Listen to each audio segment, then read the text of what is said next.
apakah ketika Muhammad sallallahu alaihi wasallam Isra Mi'raj ketemu Allah, rohnya yang ketemu atau badannya?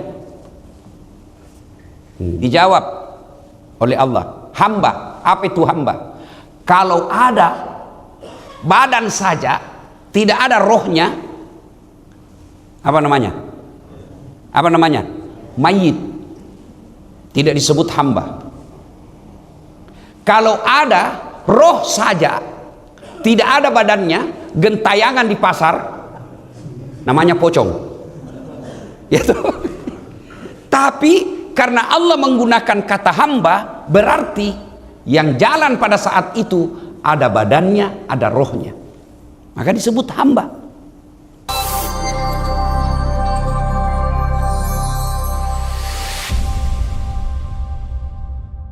Kenapa Pak Imam bisa mimpin sholat jamaah disebut imam? Kenapa bisa disebut imam?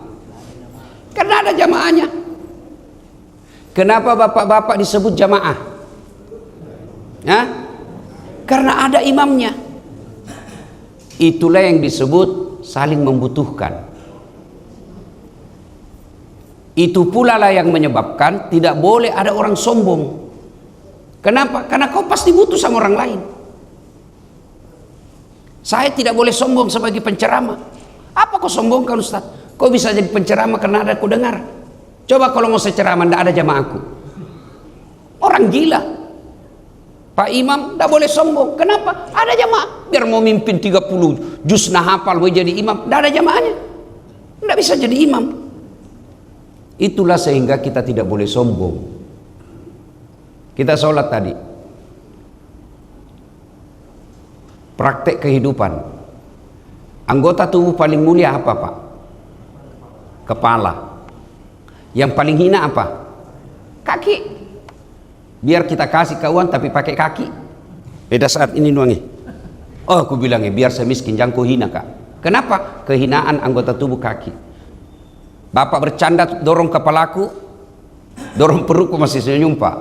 Dorong pantatku masih ketawa, tapi jangan coba-coba dorong kepala. Dorong kepala Pak Imam. Marah kenapa? Anggota tubuh paling mulia. Tapi ketika kau temu dengan Allah, kepalamu yang hebat ini kau nilai, rendahkan seperti kakimu sehina-hinanya. Kenapa? Kau bertemu dengan Zat yang maha besar, yang maha kuasa, Allah subhanahu wa ta'ala. Maka ketika ada orang rajin sholat tapi masih sombong, itu temannya setan. Setan itu diusir dari sorga. Kenapa?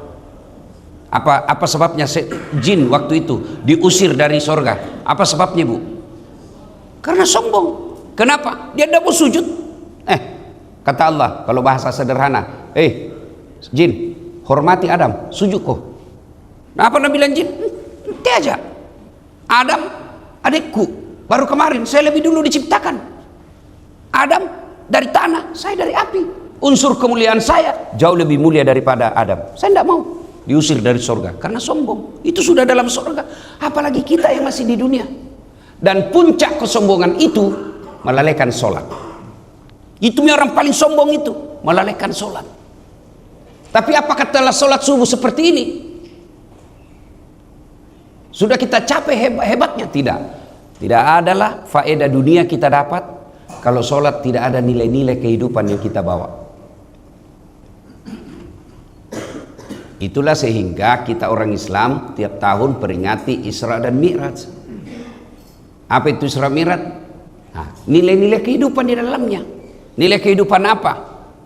Satu, ibu-ibu, siapa yang tahu bulan Isra-nya Nabi?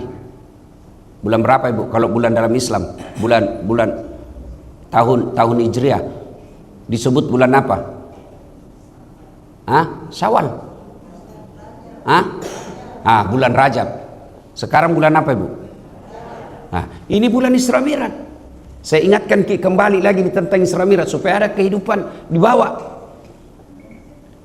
Bapak-bapak saya mau tanya, ibu-ibu tadi tahu jawab nih bulan Rajab. Saya mau tanya lagi nih bapak-bapak ini, terutama yang sudah muka-muka sakratil maut nih semua ini. Banyak-banyak nih kuliah ini calon-calon aja. Bapak-bapak saya tanya bulan Rajab itu pada saat Nabi Isra Mi'raj disebut bulan apa? Tahun apa? Tahun apa? Bukan ibu-ibu, bapak-bapak yang ini. Mana lebih pintar ibu-ibu bapak-bapaknya? Tahun apa, Bu? Tahun apa, Pak? Tahun duka cita. Tahun bersedih. Kenapa nak bersedih Nabi? Meninggal di 2 orang anak sayang. Khadijah dengan pamannya Abu Talib. Sedih. Maka Allah panggil Isra Mi'raj. Dikasih hadiah. Apa hadiahnya untuk menutup kesedihannya? Perintah puasa? Bukan. Haji? Bukan. Bayar zakat? Bukan. Apa? Sembahyang. Apa maknanya? Allah seolah-olah ingin sampaikan, Neda saat kau pasti ada duka citamu, pasti ada kesedihanmu, pasti ada persoalanmu. Saya kasih kau untuk menghibur itu dirimu. Apa? Sholat. Jadi kalau kuliah ini muka tain masih pagi-pagi, muka penuh masalah semua ini. Iya toh?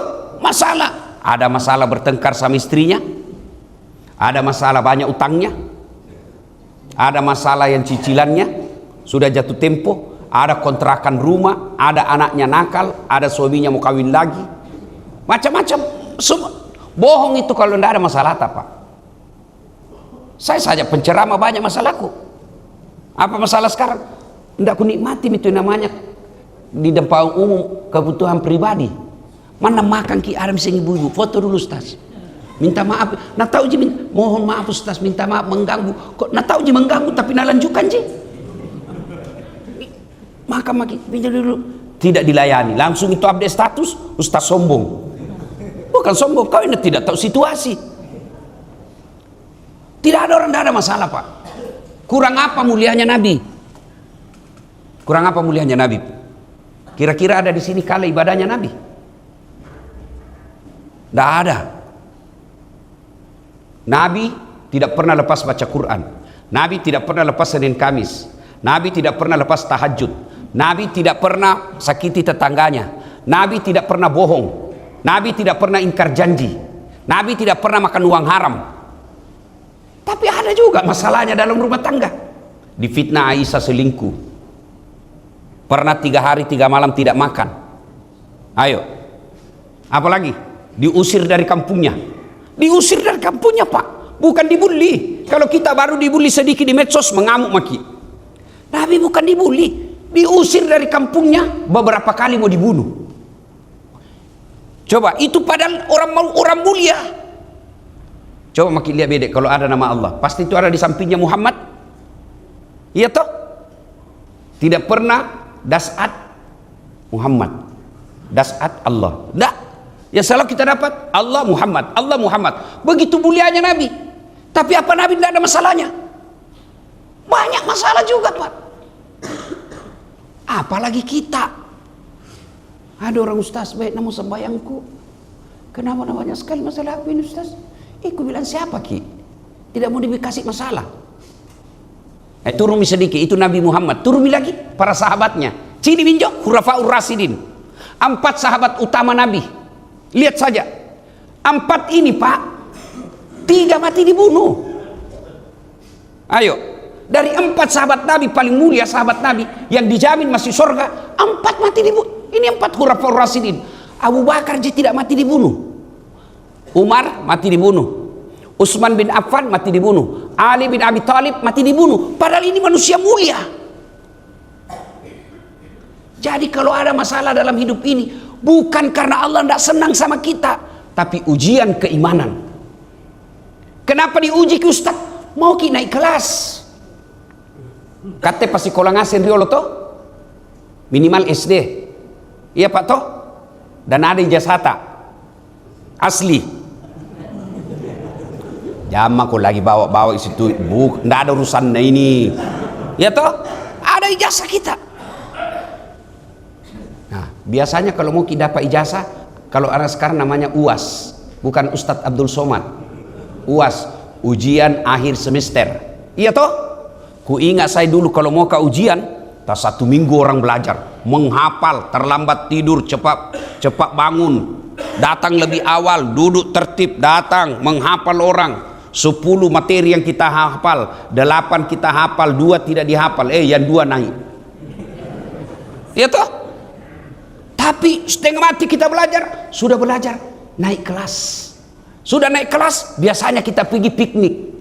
Dulu di kampung, rekreasi namanya. Sudah makin terima rapor, pergi rekreasi. Biasanya kita di pantai, biasanya kita di sungai. Dulu di kampung, gratis. Paling kita bawa telur, sudah ditumis sama mama dengan nasi kuning. Kenapa? Gembira-gembira sudah lulus. Begitu juga dalam hidup ini. Kalau ada masalah dalam hidup ini, jangan merasa Allah tidak cinta. Allah cinta dikasih ujian. Kalau sudah naik ujian, Allah kasih gelar maqamam mahmuda, lawakkat derajatmu, saya angkat derajatmu. Di ujian ini. Jadi pelajaran pertama, kita jangan sombong.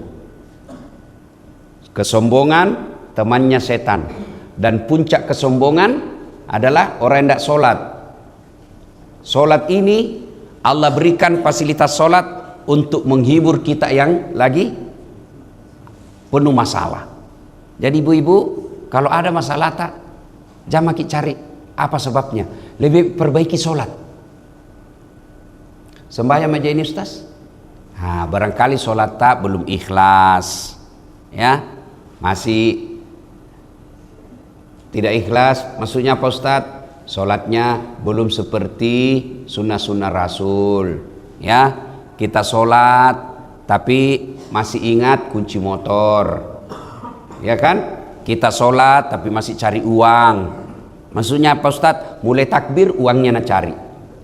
Allahu Akbar. Di mana uangku ini di? Dah itu setan baru tompi, sudah tompaki takbir baru tongi diingat. Di mana di? Tadinya kayaknya di sadelku simpan. Diperiksa semua itu kantong. Nah, mudah-mudahan lepas ceramah ini dimulai diperbaiki, ya. Perbaiki, diperbaiki.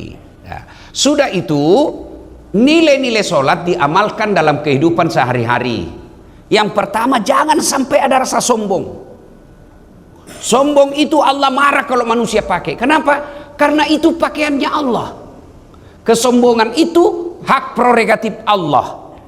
Maka Allah dalam 99 Asmaul Husna, satu di antara namanya Al-Mutakabbir, yang maha sombong. Kenapa? Karena hanya Allah yang tak memiliki, tak memerlukan apapun, yang tak tergantung kepada siapapun. Kalau kita, apa yang kita mau sombongkan? Ya, tidak ada. Kita bilang gagah ki, sekejap saja Allah marah, nah kasih stroke, bengkok muka. Mau hilang mi gagah, berhenti mi cantik kalau bengkok begini, keluar miliur di sini. Kita bilang kuat ki, nah kasih langsung, tidak ada.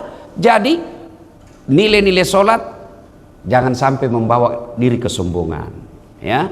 Nah, yang berikutnya nilai-nilai sholat dalam kehidupan kita pelajari dalam Isra Mi'raj, jangan sampai ada di antara kita itu hobi aklil haram, suka memakan barang haram, ya. Bisa jadi doa-doa kita tidak diijabah oleh Allah Subhanahu wa taala. Kenapa? Karena masih kita konsumsi barang haram itu. Barang haram yang dimaksud bukan babi, bisa jadi ayam, tapi cara memperolehnya tidak halal. Ayam, betul ayam, tapi cara memperolehnya apa? Dengan cara menipu. Bisa jadi dia makanan halal, nasi, tapi cara memperolehnya haram. Nah ini biasa, misal lewat mi, tapi mudah-mudahan tidak lagi uang pilkada. Nah biar orang haji ke masjid nambah tonji uang pil caleg, iya toh. Begitu ditegur, Nabi bilang apa? Ini bukan serangan fajar Ustaz, ini sedekah subuh. Kalau masih sering itu begitu, lihat nih hasilnya sekarang. Lihat hasilnya sekarang. Anggota dewan tak. Nah, itu saya ingat. Itu Tommy enaknya jadi rakyat biasa, Pak. Itu Tommy enaknya jadi orang miskin. Kenapa enak Ustaz? Satu, tidak punya potensi sombong. Apa mau disombongkan karena miskin ki? Kalau orang kaya sombong temannya setan. Tapi kalau orang miskin sombong, bukan lagi temannya setan, dia sudah jadi setan. Ya, Itulah enaknya jadi orang miskin, tidak punya potensi sombong. Yang kedua, lebih taat beribadah. Coba angka kibedek tangan tak yang ada warna 5 miliar di sini. Tapi coba kibedek yang ada utannya di sini. Coba bayangkan. Yang ada uangnya 5 miliar, upah pernah sembahyang subuh. Ya toh? Syukur sekali kalau sembahyang subuh mana mau terlambat. Rata-rata orang yang punya tabungan 5 miliar tidak pernah kita datang berjamaah dilihat di masjid. Lihat nih semua ini, muka-muka pensiun ini semua. Iya toh? Muka-muka yang susah warna semua ini kulihat. Kakak tarik itu orang kaya sama orang miskin. Mulai dari mukanya dilihat memang ya, wah, muka banyak masalahnya nih Pak. Itulah enaknya kita jadi orang miskin. Kita datang berjamaah. Tapi hebatnya tuh si orang kaya, dia gampang masuk surga kalau apa? Kalau dia sedekah. Itu kelebihannya. Allah masing-masing kasih amal. Namanya pastabikul khairat. Ambil mako berlomba-lomba mako. Orang miskin datang kau berjamaah supaya jamaahmu bawa kau masuk surga. Orang kaya kau tidak datang berjamaah tapi bersedekah kau. Karena kalau kau tidak sedekah, tidak ada pintumu masuk surga yang lebih gampang. Coba pengajian tabligh akbar, tidak ada itu mereka orang kaya. Tidak ada. Iya toh? Gotong royong. Tidak ada juga itu. Pengajian. Lihat ini sekarang. Tidak ada. Tabligh akbar, pergi di lapangan Karebosi tabligh akbar. Tidak ada tongi. Jadi kalau dia kekayaannya tidak dipakai untuk masuk surga dengan sedekah, maka rugilah dia, susah masuk tonji surga nanti tapi lamai. Kita yang miskin, pintu tak masuk surga, datang berjamaah di masjid. Dan berjamaah di masjid gratis. Itu ini anak genset ini. Kalau Anda bilang susah masuk surga, saya bilang salah kok deh. Yang susah itu masuk neraka. Masuknya Ustaz, lihat bedek. Judi bayar atau gratis? Dibayar. Selingkuh? Oh, lebih mahal lagi. Tidak ada habisnya. Sudah dikasih, nah bilang besok lain lagi nak minta. Tidak mau kok share ini foto. Lebih banyak ongkosnya. Pergi dugem dibayar.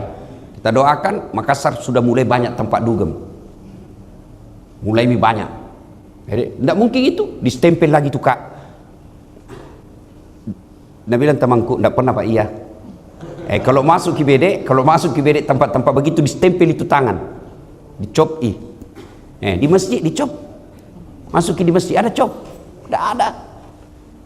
Dibayar semua itu, selingkuh, judi, botoro, mabok, narkoba, dibayar semua. Sembayang gratis, berjamaah gratis, mengaji gratis, naik haji kalau mampu apa kok? Dan itu pintu masuk surga. Maka kita orang miskin, pintu cepatnya masuk surga dengan menghadiri kebaikan-kebaikan. Orang kaya pintu masuknya cepat surga bersedekah. Karena kalau bukan itu susah dia. Tidak pernah datang pengajian, tidak muncul di tabligh akbar, tidak datangi berjamaah, tidak datang di masjid malam Jumat baca Yasin. Kalau kita orang miskin Nah kalau kita sudah miskin tidak tongki datang di masjid. Orang kaya tidak datang di masjid, enak makannya, bagus rumahnya, mobilnya mewah. Mana mau nanti di akhirat di blender ki. Tapi dia minta wajah gona di dunia, tapi kateng ngontrak tomaki. Bocor-bocor rumah, sempit. Istri jelek. Suami sakulu. Anak balala. Lalu dah sembahyang lagi. Di dunia sengsara, di akhirat lebih-lebih. Nah, ini udah tujuannya kita datang pengajian ya. Nah, bawalah hikmah-hikmah kehidupan itu. Ya. Nah, Bapak Ibu saudara-saudara sekalian, saya masih bicara tentang Isra dan Mi'raj ini kan. Nah, Isra dan Mi'raj itu ada dalam surah Al-Isra. Juga disebut surah Bani Israel. Allah memulai dengan kalimat Subhana. Subhana, maha suci Allah. Banyak Al-Quran bercerita tentang peristiwa-peristiwa sejarah. Tapi sedikit sekali Allah memulai dengan kalimat Subhanallah. Coba, Al-Quran berbicara tentang penciptaan Nabi Adam yang tidak ada bapaknya, tidak ada ibunya. Kalau Nabi Isa bapaknya tidak ada. Kalau Nabi Adam bapaknya tidak ada, ibunya juga tidak ada. Al-Quran berbicara tentang dihancurkannya Fir'aun di Laut Merah. Al-Quran bercerita tentang dihancurkannya umatnya Nabi Lut. Al-Quran berbicara tentang Nabi Sulaiman yang dipindahkan istananya dengan Ratu Balkis. Banyak sekali kejadian-kejadian dalam Quran. Tapi ketika Allah berbicara sejarah Isra Mi'raj, Nabi memulai dengan kalimat Subhanalladzi asra. Kenapa? Allah seolah-olah ingin menyampaikan, saya mempertaruhkan kesucianku tentang berbicara ini, Isra Mi'raj. Kejadian ini benar. Waktu itu orang-orang Arab tidak ada yang percaya. Bahkan Nabi oleh pamannya sendiri, dia bilangnya, gila ini Muhammad. Kenapa Pak? Karena waktu itu orang dari Mekah ke Palestina, kendaraannya yang paling cepat naik onta. Berapa waktu yang dibutuhkan? 1 bulan pergi, 1 bulan pulang. Berarti PP 2 bulan. Itu hanya dari Makkah ke Masjidil Aqsa. Ini Nabi dicerita dari langit juga. Mereka tidak percaya. Kenapa? Karena dia pakai otak-otaknya, otak manusia. Dia tidak percaya, dia tidak menggunakan bahwa kejadian Isra Mi'raj itu kehendaknya Allah. Nah, coba kalimat berikutnya. Subhanalladzi asra. Maha suci Allah yang telah memperjalankan. Apa yang disebut memperjalankan, Pak? Bahasa Bugisnya, napa jokka ya tanah. Napa laleng ya tanah. Maksudnya apa itu? Berarti kalau diperjalankan, berarti bukan Nabi yang jalan. Ya, napa jokkai. Berarti bukan Nabi yang jalan, tapi siapa? Allah yang memperjalankan. Supaya gampang ini, selalu saya kasih contoh. Diundanglah saya pergi Jakarta ceramah.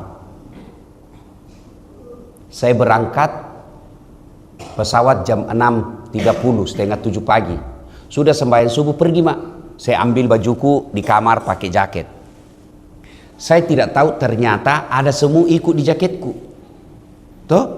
Nah, naik pesawatlah saya dari rumah ke bandara naik mobil. Dari bandara ke Jakarta naik pesawat 2 jam. Acara jam 10 pagi sampai ke jam 8. Ceramah jam 10, sudah acara sebelum duhur. Jam 1 terbang lagi balik ke Makassar. Sampai ke jam 4. Begitu sampai di rumah maghrib, saya taruh jaketku. Keluar itu semua dari jaket. Nah, kumpuli temannya sesamanya semua. Pidato. Nah, bilang saudara-saudara Cikali, batu ini Jakarta. Datang ini Jakarta, nak kana deh. Mak botek mau sedih. Mimpi ko sedih. Mana bisa ko pergi Jakarta? Dia datang Jakarta. Nah, bilang jam berapa ko pergi? Dia bilang tadi jam 6. Nah, bilang maghrib ada mau lagi di sini jam 6. Dia bilang ya, kuliah mato. Dia bilang teman apa kepala talam aku sedih. Tidak masuk di akal. Mana bisa? Baru ku saja keluar di rumah. Nah, ini jam aku mobil. Nah, bilang itu semua cocok itu kalau saya yang jalan. Ini bukan saya jalan. Saya di kantor ada satlatih. Saya tidak pernah Kak betul tinggalkan di kantong. Tapi betul Kak datang ke Jakarta. Masuk akal apa enggak? Kalau otak semua kita pakai, enggak masuk akal Pak. Tapi kalau kita pakai otak yang secerita, dasat yang jalan, dan tidak masuk akal. Ini jam tanganku.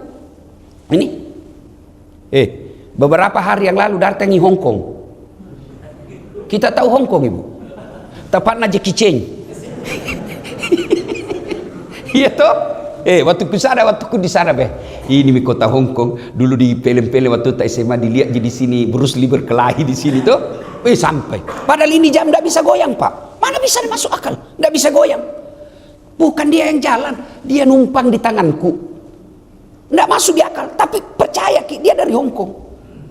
Begitu mestinya kita memahami Isra Mi'raj. Tenia Nabi Muhammad elok, tapi pungal Allah Ta'ala melok. Ya ku pungal Allah Ta'ala melok, kalau Allah yang mau, itu yang kita yakini. La haula wala quwata illa billah. Allah. Semua kalau Allah mau, tidak ada yang mustahil. Jadi tidak masuk akal Orang miskin masuk haji, pergi haji, bisa kalau Allah mau.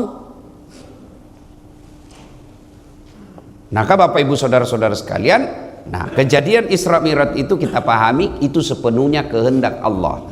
Maka diulai dengan subhana. Nah, asra bi abdi.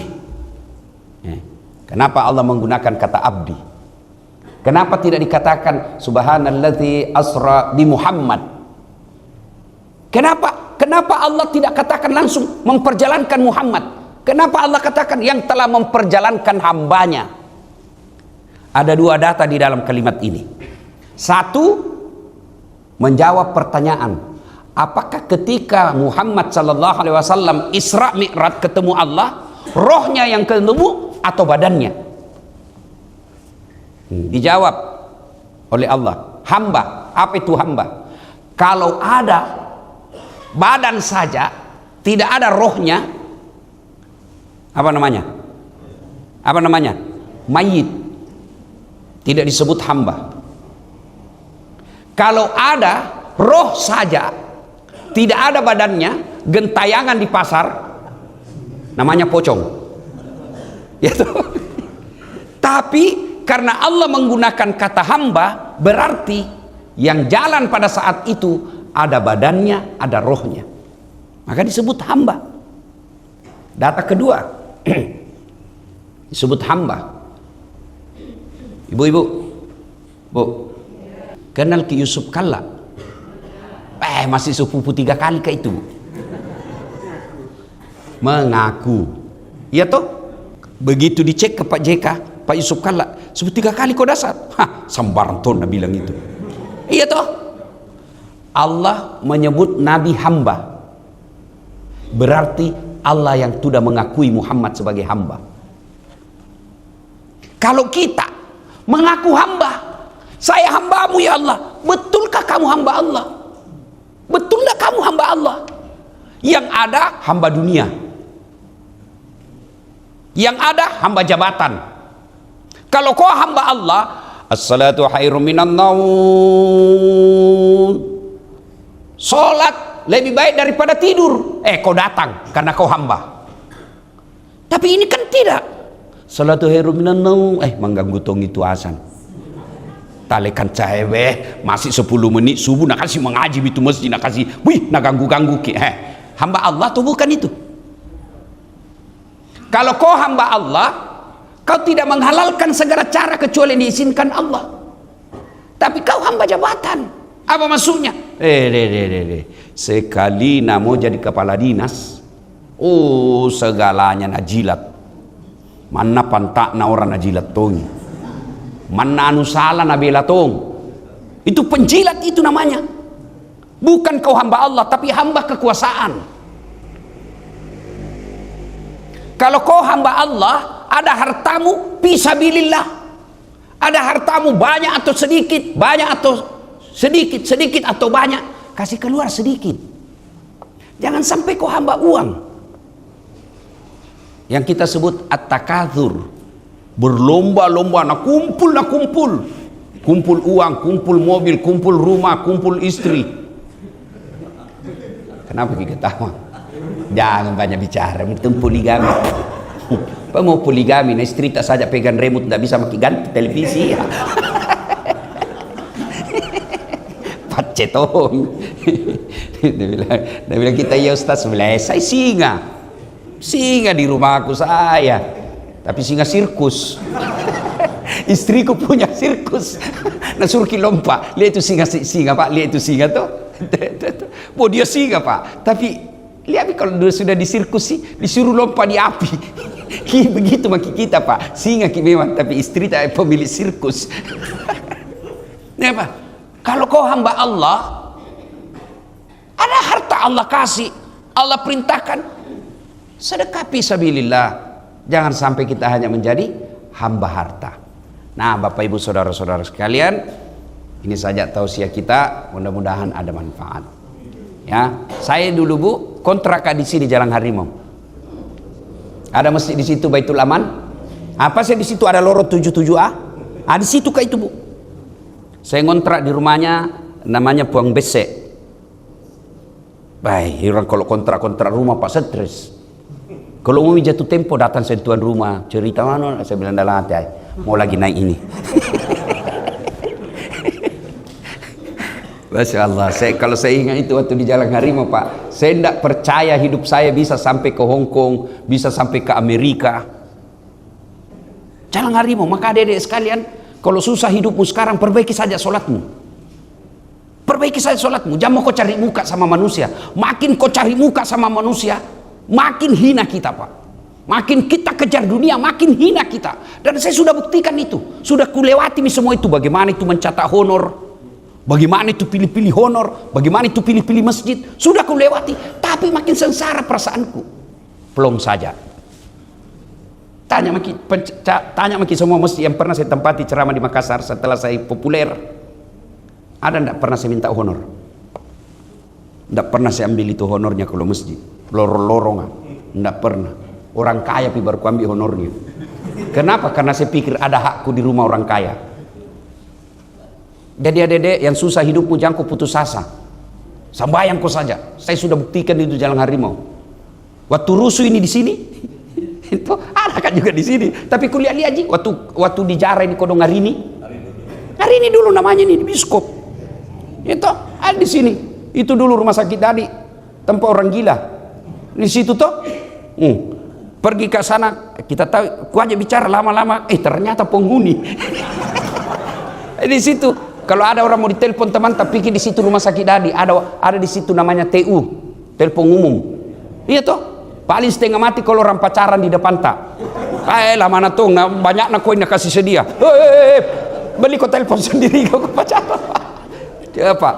Jalan kaki orang pergi di kalau mau Panyuki, ada datang ustaz kondang. Jalan kaki saya Pak dari Jalan Harimau. Kalau datang Senudin Nemset, Manarul Hidayah, datang itu Iskandar Eski. Kalau datang itu di Mas Panyuki, Majelis Taklim Panyuki 3 Utama, jalan kaki orang dari Jalan Harimau. Nontonlah saya paling belakang. Saya bilang enak orang kalau jadi ustaz. Sekarang alhamdulillah jadi ustaz Kak Pak. Alhamdulillah. Ini Jalan Harimau. Saya sering juga dulu tarawih di sini. Karena kalau sekarang Jalan Harimau kan cepat sekali biasa berjamaahnya mau kat tanan-tanan di sini kat datang sini. Ini masjid. Dari dulu modelnya begini panjang-panjang. Alhamdulillah ya. Nah, jadi adik-adik sekalian ini yang menghafal-hafal di sini jangan putus asa. Jangan kau kecewa, jangan kau sakit hati, jangan kau banding-bandingkan hidupmu dengan orang lain karena Allah punya rencana sendiri. Ya toh? Nabi iya, tapi pernah kau dulu ikut pilwali Ustaz? Masih gak kita Pilwali 2014 dikalah enggak, cuma suaranya itu yang menang lebih banyak. Enggak mau kan dibilang kalah karena enak persambus. Tapi Allah tahu apa Nabi bilang Tuhan. Barangkali kalau bahasa aku Nabi bilang Tuhan jangan aku jadi pejabat dasar. Setengah mati kau cari muka, setengah mati kau hormat. Datang gubernur hormat ku sede, datang presiden hormat ku sede, datang jenderal hormat ku sede. Sekarang jadi ustaz mereka semua yang hormat sama saya. Adik-adik sekalian ini yang hafal-hafal sini ya. Nah, hidup kau baik, serahkan segalanya kepada Allah. Allah punya jalan yang baik untuk kamu. Kamu punya rencana bisa jadi 5 nilainya. Tapi kalau Allah yang kasih kau rencana 5 juta nilainya. Ya. Nah, demikian mudah-mudahan ada manfaat. Lebih dan kurangnya mohon dimaafkan. Usikum wa nafsi bitaqwallah, fastabiqul khairat. Assalamualaikum warahmatullahi wabarakatuh.